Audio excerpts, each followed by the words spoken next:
Le quintet avant est composé d'une flûte, d'un hautbois, d'une clarinette, d'un cor ainsi que d'un basson. Tour à tour, chaque instrument s'illustrera dans un thème ou une ambiance du moment. Prenez la clarinette, qui s'amuse à rebondir sur ses pattes de velours avec Hansel.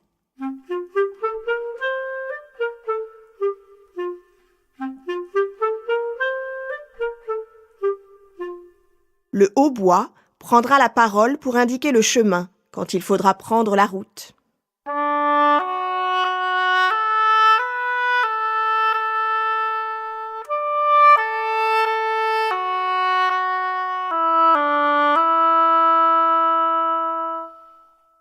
La flûte rigole bien du mauvais tour qui est joué à la sorcière.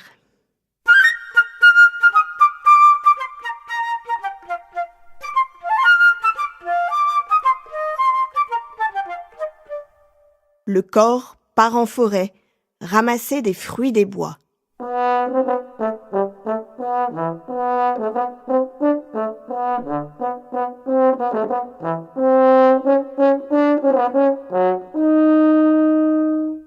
Le basson se lamente avec le bûcheron, car la vie n'est pas facile à cette époque.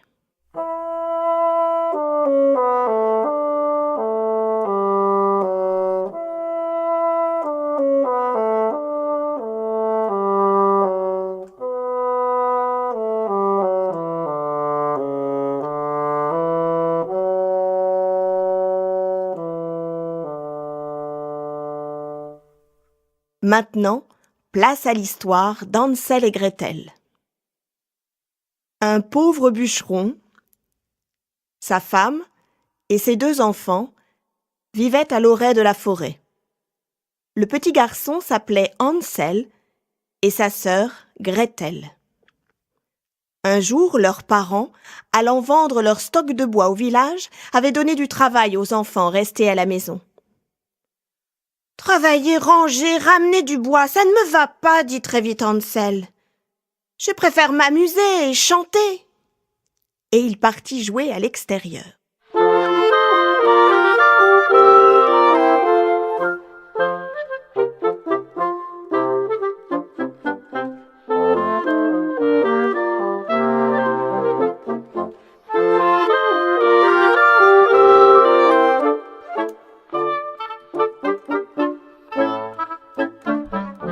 Mais bientôt, la misère revint aux 4 coins de la contrée. Une nuit, les enfants entendirent leur mère dire au père dans leur lit « Nous avons tout mangé. La moitié d'une miche de pain, c'est tout ce qu'il reste.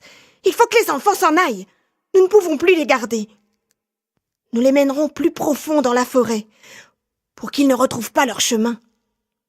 Il n'y a pour toi et pour moi pas d'autre moyen de s'en sortir. Nous sommes dans la misère. » L'homme, le cœur gros, se résout à la situation.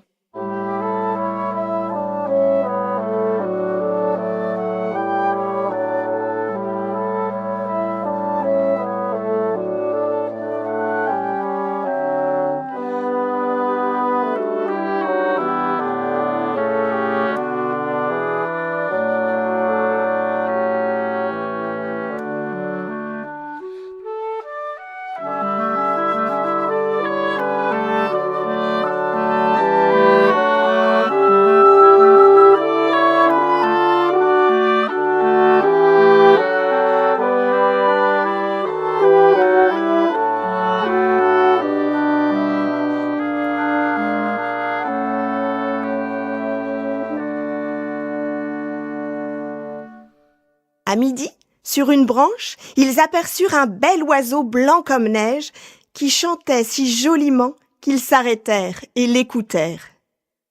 Son chant fini, l'oiseau ouvrit les ailes et s'envola. Ils le suivirent et arrivèrent à une maisonnette sur le toit de laquelle il se posa. Hansel et Gretel s'approchèrent. Les murs étaient de pain, le toit de biscuits, les fenêtres de sucre blanc. « Allons, faisons un bon repas, » dit Hansel. « J'ai envie d'un petit bout de toit, et toi régale-toi d'un petit bout de fenêtre. »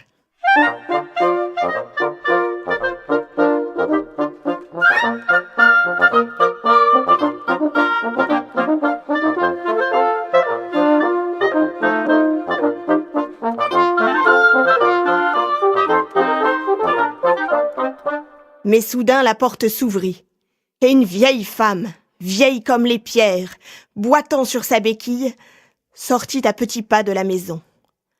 Le frère et la sœur eurent si peur qu'ils lâchèrent ce qu'ils tenaient à la main. La vieille secoua la tête et s'écria: « Tiens, mes enfants chéris, qui vous a menés jusqu'ici? Donnez-vous la peine d'entrer et de rester, il ne vous sera fait aucun mal. » De bon matin, elle se leva avant que les enfants ne se réveillent. En les voyant dormir, avec leurs joues bien rouges, elle murmura: « Oh, quel festin je vais faire !» Gretel avait compris ce que la sorcière avait dans la tête. « Je ne sais pas comment entrer là-dedans. »« Tu vois bien que le trou est assez grand. Moi-même, je pourrais y passer. » Alors, la vieille se pencha sur la bouche du four et y enfonça la tête. D'un seul coup, Gretel la poussa et la fit basculer tout entière, ferma la porte de verre et poussa le verrou. « La sorcière est morte !» « Maintenant, allons-nous-en. » Ils marchèrent pendant des heures et finirent par arriver au bord de la rivière.